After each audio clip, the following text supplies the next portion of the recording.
fraților, măi fraților, veniți-vă în fire odată pentru totdeauna.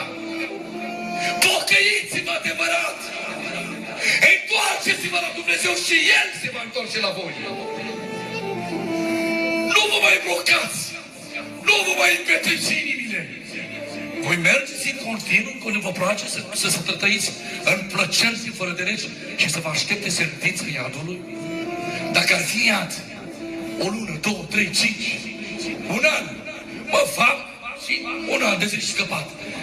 Veșnicia! Două veșnicii, una în fericire, una în chin. În fericire nu mor niciodată, în iad nu mor niciodată.